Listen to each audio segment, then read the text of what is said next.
All right, everybody, welcome back to another fun-filled episode of Pop Goes the Zebra. Jeremy the Ref, Jesse the Ref, Lord Stanley. I know you've never met. I have met in person, No, you've not. No, I Anyway. have actually seen it. I have met it in person. I have a picture with it. That's what you get for missing an episode last week, man. You're going to get the Stanley Cup reference. That is the punishment. Anyway, Jesse, what's been up, man? How you doing? Busy with work and wrestling. This was another fun-filled road weekend. Road weekend, road warrior. Yes, sir. Oh yep. Man, it's been a fun couple of weeks. Just getting settled in with the apartment. Things are kind of finally slowing down on that. Thank God my wallet was starting to get a little upset with me, but I know that feeling. Oh yeah. You go to the store for two things, you come back with six. You know how it is. The only difference is now they're more expensive. Yep. Anyway, what'd you get up to this weekend? What was your we're gonna dive right into it, folks. We're gonna talk about our weekend, what shows we did, and all that jazz. Go for it, Jesse. Yeah, had the atypical week at work. I went into work Friday night, got off Saturday morning, went home, prepped my stuff, and then got immediately on the road to a town called Ider, Ider, Alabama. If you have no idea what that is or where it is, I had no idea either. Drove to it. We did a fundraiser show for it's a school show. So anytime you ever do like the school fundraiser shows, it's a crapshoot because people will buy the tickets to help out the cause, but they'll never show up. And the difference was we actually had a really good turnout crowd wise. The matches were absolutely stellar. Only two referees on the show. It was myself and Garrett Kent. Absolutely rocked the show. Yeah, rocked the show. It was an absolute blast. And then as we're wrapping up, this torrential thunderstorm that had wrecked Middle Tennessee, where I live, decided to make an appearance in Alabama. So it made my drive from the town that we did the show at to the town that I was staying in brutally impossible. Got to my hotel, got rested up. Next day was right here in Huntsville. We had our Top Shelf taping. Downside was setting the ring up and getting everything going in 98-degree heat. So I am sunburnt and crisped. Also, just another stellar set of matches that we did. We did tape these, so they'll be on IWTV in the next couple of weeks. And today is actually the off day. I was going to drive home and relax, but I'm actually going to be in Atlanta tomorrow for a ball game. So instead of driving all the way home, then driving to Atlanta, it was actually the same drive time from Huntsville to Dunwoody, which is where the Braves Stadium is. So I'm just kind of saving myself on some drive time because guess what? Next week, as we're recording this, is Chicago. I can't wait for that. So yeah, it's been a wrestling weekend for me. Highlights for today was finding two vinyl Queen albums at an antique store. As everybody knows, I'm a huge Queen fan, and a really cool. Sorry. Yup. And also finding a cool piece of military history, a military issued Geiger counter from the 1950s. So that goes into my collection of oddities, my museum, if you will.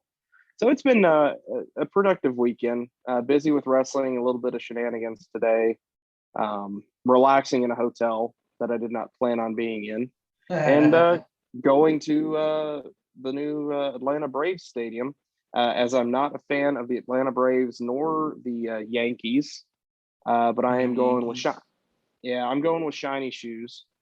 He's a Yankees. He's a Yankees fan and had an extra ticket, and I was like, you know what, I'm down to go. Let's go, Rizzo. Yeah, because because I love baseball. So it's just like it'd be just a great day at the ballpark, or a great night at the ballpark. As you know a lot about that, sir. I love a day at the ballpark, man. Ball is ball. I don't care who's playing. I don't care where it's at. Ball is ball. That's where I'm at with this. It's I think he said our seats are right above the visitors bullpen. There you go. That's foul ball Yep. territory. Yes, sir. That's true. I don't know if you heard, we had another fun-filled week night at Warrior Wrestling. We had a new champion crowned. We had a bunch of great matches. We had first-time appearances. We had the whole kit and caboodle. We had to move the show indoors. It was our first show indoors in over a year. So it's closing in on 2, actually. Yeah. We started the show off hot, man. We started it off with Thunder Rosa versus Kylie Ray for the women's championship, and boy, did that match deliver. You got to be kidding me! That opened. That set the pace for the night. Oh man, I would have not wanted to try to follow that. I'll tell you what. You say that, but Isaiah and Radrick, they damn sure did. Never mind, Cole Radrick, man. I figured I'd derail that train real quick when I said that. Oh yeah, no, I love Cole. Yeah, I know. He's looking good. He's really trimming down and just he's. We started with Kylie and Rosa. We ended with Trey Miguel versus Jake something, but not before announcing that October 16th is our Sweet 16, and we decided to throw a party. And we decided that the host of that party is going to be a 2-time Hall of Famer. He is the excellence of execution, the best there is, the best there was, the best there ever will be. He is Bret the Hitman Hart. Yeah, we're going to have Bret the Hitman Hart coming into Warrior, throwing a little party all day. So if you're in the area, or as I discovered, we have a guy that apparently drives 12 hours from like Maryland or Delaware to Chicago to see us. I tweeted it out. I was like, this is above and beyond the Call of Duty for anyone to call themselves a fan. Like that is next level dedication, and I gotta salute that. That's kind of like crying at the return of an iconic legend after 7 years. You salute that, man. That's passion right there. Again. I know we should definitely talk about your show, but let's get a little caveat on that. How about the wrestling landscape suddenly getting this absolute amazing comeback? Yeah, some never thought it would happen again. I always say never. I've seen enough things happen that supposedly were never going to happen. Hey, look, I'm a Cubs fan. All right, enough said. The never say never thing is my mantra. So, and hey, ironically enough, we're talking about a fellow Cubs fan here. Of course, we're talking about, if you've been living under a rock, we'll fill you in. CM Punk made his return to wrestling Friday night at AEW Rampage in Chicago at the United Center, a building he's famous, and he's never had a match there, and he sold the building out. CM Punk's never had a wrestling match on a televised promotion in the United Center, and he sold that sucker out just on a rumor he was going to be there. That might have been the longest sustained pop I have ever heard in professional wrestling. I think Rick Knox said it. Rick Knox said it was like close to 8 minutes that they were just consistently going. That moment is definitely one of the best moments in the last 5 years of professional wrestling. Easily. You'd be hard pressed to find anything that even comes close to that. I'm not going to spend wasting time trying to figure it out. No. But suffice to say, when it's covered on ESPN. Oh yeah. It's a big deal. That is just, oof. Yeah. Man. But anyway, yeah, it was a huge moment. So the the entirety of the wrestling landscape does change. Maybe not so much for guys like you and me, because we're never really gonna be looking to work with a CM Punk where we work. But for televised professional wrestling in the United States, the game done change it. Anyways, yeah, so also I'm seeing here, not to keep jerking back and forth, we also announced the former Buddy Murphy is also going to be joining us on October 16th. Man, you guys are going to have a stellar night in October. Buddy Matthews is set to make his Warrior Wrestling debut. That dropped about a half hour ago. I'm not your buddy, friend. I'm not your buddy, guy. I'm not your friend, guy. Oh God, we could do a South Park episode easily. I feel like that's going to be in the works. Well, have you seen that they're doing an actual like tournament of greatest episodes of South Park? Have you seen that? It's on Twitter. Go check out South Park's Twitter. It's freaking amazing. I am very You are talking curious. about some bangers over the last, God, what have they been running? 25 20 years? plus, 20 Yeah. plus at least. Good Lord. But yeah, we started out with Kylie Ray and Thunder Rosa, and it was a good match. They have great chemistry together. The crowd was in shock to see the title change hands. I could feel the, you hear it, but I felt the in the ring, and like, yeah, it was nuts. From that point on, we're like, okay, we got them hook, line, and sinker from this point on. Like, I walked through the curtain going, you just know, it's like fans don't understand that we, as the performers, people who are in the ring, we just absolutely know, we can feel it. It's an intangible feeling when you absolutely have the crowd hooked for something. And so the thing of it was, though, we had the crowd the whole night. They did not come down at all through 12 matches. They were in on everything. We didn't do an intermission. We went start to finish. We were done by 10:05. Stellar.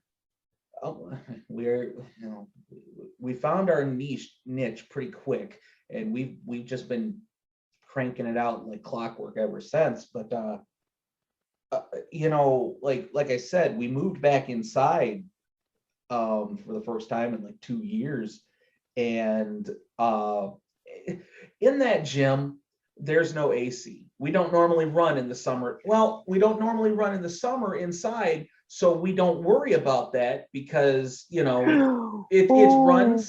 runs off of the school schedule normally. Yep. So we're like September, October-ish through May.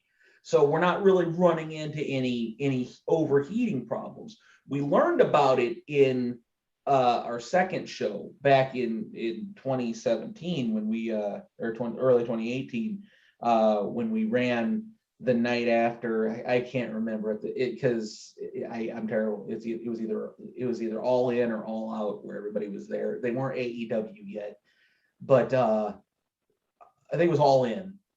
It was All In. Yeah, it was before they were officially AEW. But they had the show at the Sears Center, and then like the next night, a bunch of people from what would be AEW came to that show, because our main event was a War of Attrition match, which featured the likes of the Lucha Brothers and Austin Aries, Sammy Guevara. Oh, Rey Mysterio was in there too.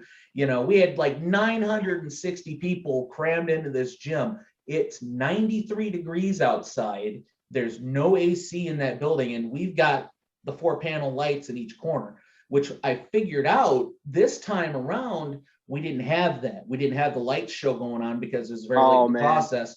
So this time we just had the regular ambient lights that every gym has, and it made all the difference because we didn't have those heated lights pouring into the ring this Dude. time. So while it was warm, it wasn't what I would call It wasn't unbearable. unbearable. Yeah, I have done many shows in like comfortably AC buildings, and those lights on the ring are absolutely brutal. They heat the ring up at least 20 degrees. Yep. It is some of the worst. And like The recently, heat stayed up here this time as opposed to Yep. down by the crowd. So that really helped things. We were pumping air in. We had the big industrial fan out, blowing in from the hallway, Yeah, trying to you suck can some only- AC in, but you can we were only good. do so much. Yeah. What's like I a said, few- we don't normally try to run July through August inside anyways because the Yeah. school's out at that point. Yeah, just you remember just a few weeks ago how I was supposed to be doing a show in an amphitheater, and we had to move ourselves into a YMCA gymnasium. It's the one I did I did the quick little shout out to Cabana Man Dan and the rest of our crew. Shouting them out. Yeah, I shout them out. Shouting It was them the out. same. It was the same situation. There was no AC in the building or where we were dressing, and not so much that we had the giant spotlights, but we still had lighting directly on the ring. And I remember going out for the first match that I did, which was a scramble match, and I came back through the curtain like I just refed a 60-minute Ironman match. I was so soaked, and it was, people don't understand, like for us doing a wrestling show in an un-AC gym is a cardio test. Like, see, that's where I 100%. start slowing down too. Like I figured that out pretty quick. Like the less you do, the less it hurts. So be where you gotta be. Don't try to do too much and get in, get out. Because we did that show in June and no wind. It was 90 degrees. We're outside, 50-yard line, black canvas, Mhm. artificial turf. So it's got the rubber pallets that are just bouncing the heat back off too. Yeah, It was like somebody was trying to smother you with a pillow the whole time. it's the worst. Yeah, it's part of the job. You're not always going to get the sweet AC, blah, blah, blah, blah, blah. Sometimes it's just going to suck and you just got to go with it. But I'll tell you this. Embrace the suck. Yeah, well, yes. For as, I don't want to say inconvenient, but for, it's not your ideal environment in terms of heat, temperature, things like that. But I'll tell you this. It made all the difference in the world from going outside to being inside because the crowd was in on it. And the boys in the back all kind of said it too. Yeah, it's hot out there and we got to do it and it sucks. But man, you can feel the crowd. You could hear them outside, but here you could feel them. It's different. It is way different because you can the noise in. Like, like doing an outdoor show, like, yeah, it's a really cool feel. But when you're in a gymnasium or you're in a big arena and you've got the dome and that sound just reverberates. When I was coming up through Fire Pro, they were running in a church and they would put the ring up in the congregation area. And now the church, the congregation area had a ceiling like this. And like an A-frame. It was an A-frame and it was all just lined with wood paneling. So it sounded like a howitzer going off. And I'll tell you what, that room maybe held 200 people-ish. It felt like 2,000 when things were going right. It felt like it was in a full arena.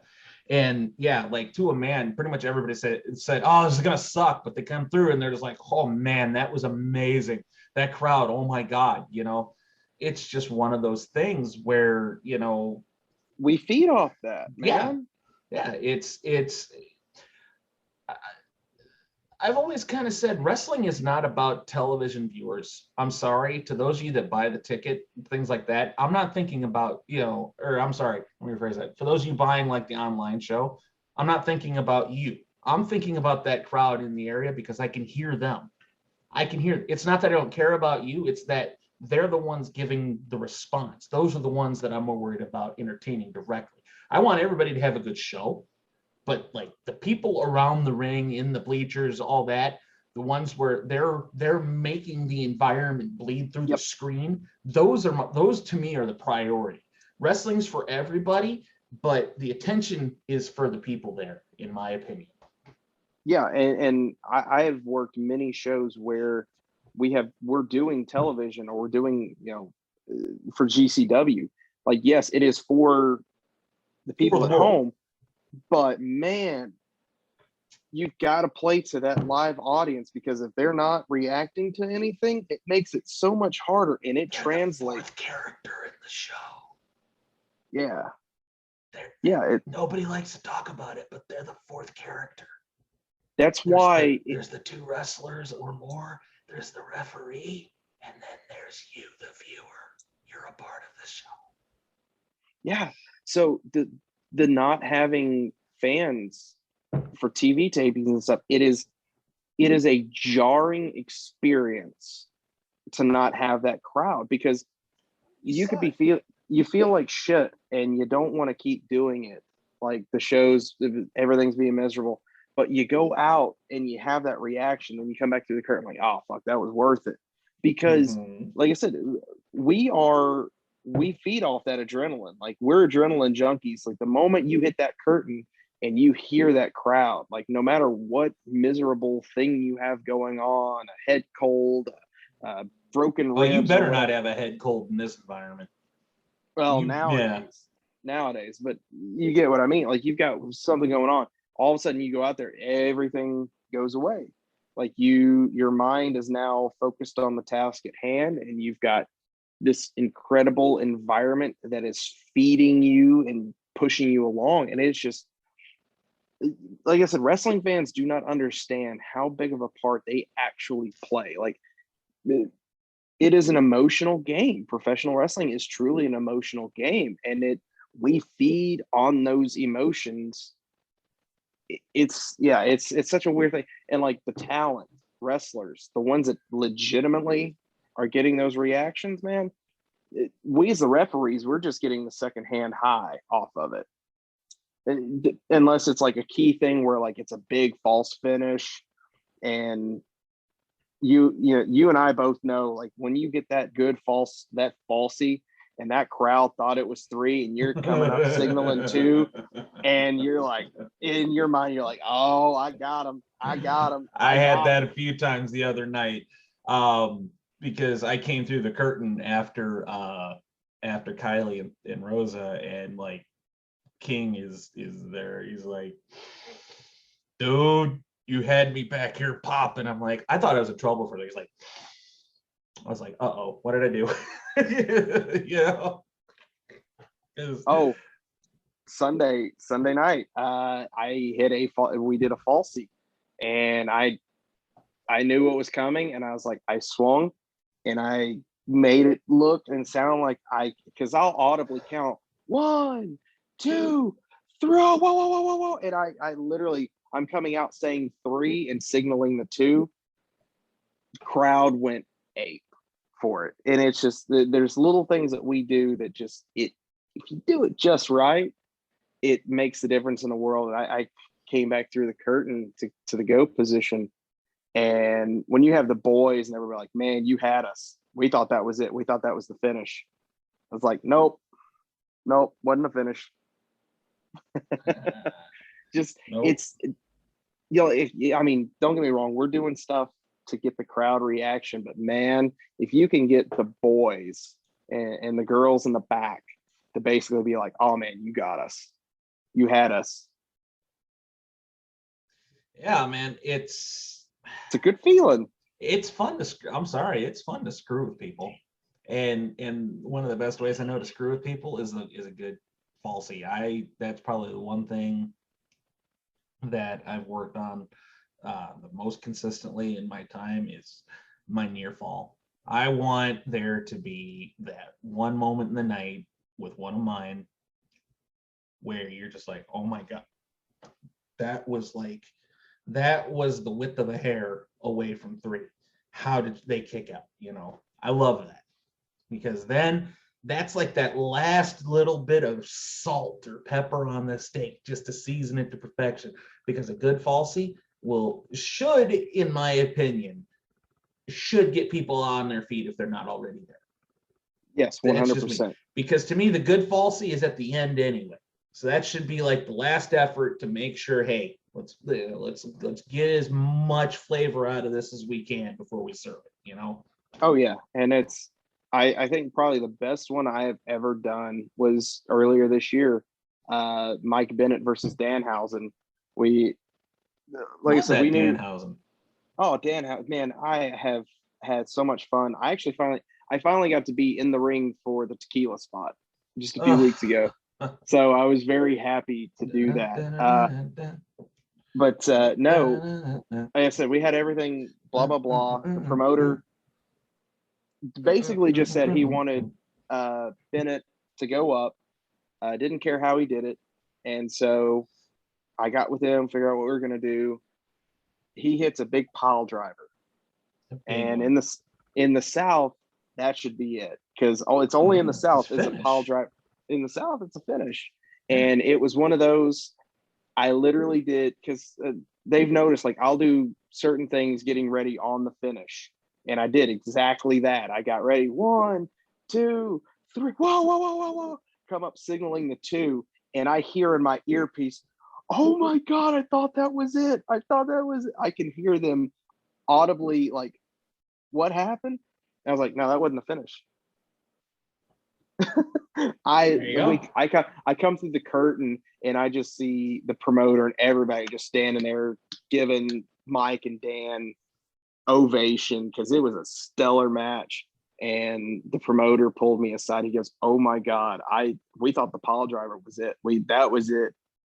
It's like, no, that wasn't it. That's not what we called. We still had like 2 minutes left. So I don't know about you, but I love it when we go a couple minutes under. I love it. You know why? Because it gives somebody else towards the end just that little bit more time. Oh, I will be having a. Now don't go 5 and 10 minutes under and giving it to them, because then they're not going to thank you, because now they're like, oh, fuck, we got to come up with more shit. Like, yeah, they don't want that, but. Yes, unfortunately, I have to have on one of our next bigger shows when we have certain talent, I have to have a come to Jesus meeting with the entire locker room because on our anniversary show, every match went over. They ignored the referees deliberately. And I was not very happy about that. And corrective action is going to be taken. We're working on a new game plan. Because here's the thing, like, if you want to be taken seriously as a wrestling company, you have to polish the product, and that includes the talent. And in the same breath, we're trying to get some of these kids ready to go to these companies like WWE, AEW. You have got to absolutely 10-minute time limit, and if you don't hit it, ding, ding, ding. That's something I discussed with the promoter. I said, well, we're going to mic up the ring announcer / timekeeper, and if it gets to a point where a match is going over, they're going to call to the timekeeper, ring the bell, announce it as a time limit draw, and that's gonna alleviate a lot of the problems.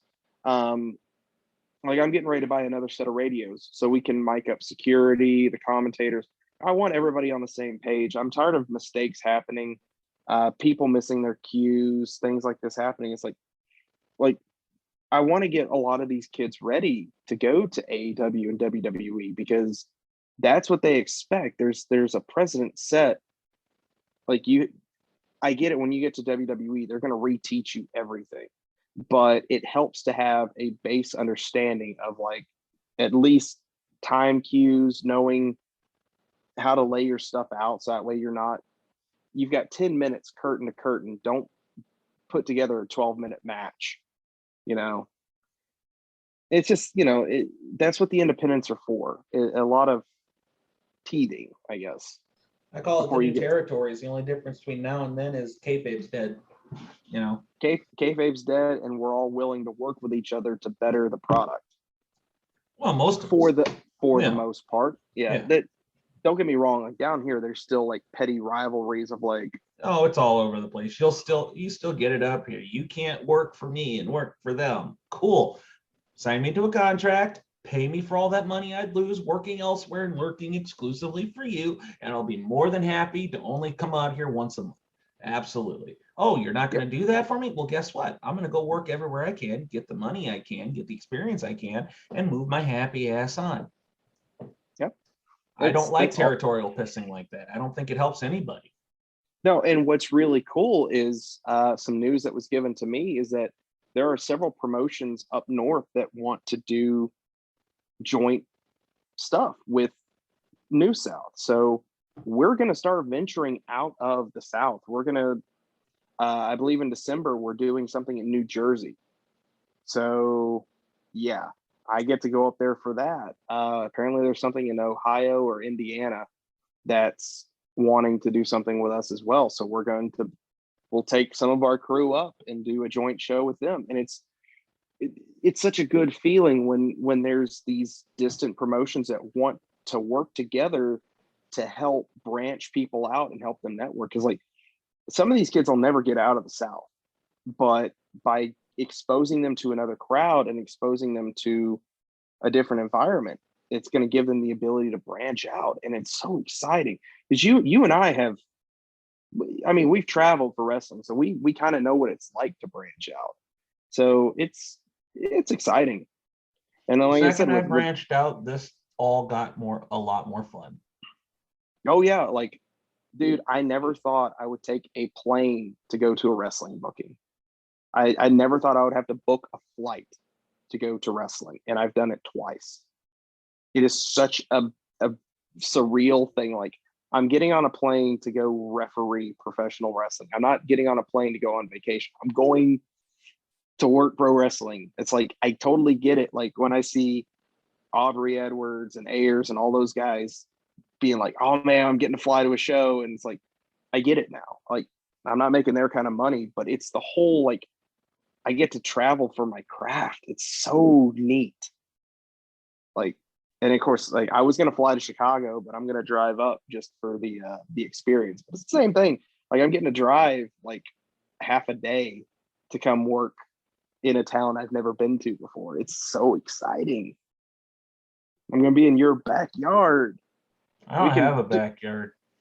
Well, but we can finally have an episode of Pop Goes the Zebra where you and I are in the same room. Maybe. If I remember to bring my laptop. I'm doing this on my phone because I don't travel with my laptop. There you go. So yeah, that was kind of our weekends. We got a lot more stuff coming your way, but Jesse, I think now's a good time to put a bow on this one. Do you putting the pencil up, getting to go home? Yeah. You wanna take us home there, Jesse?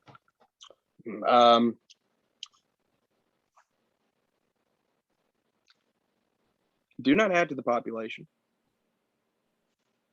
Do not subtract from the population.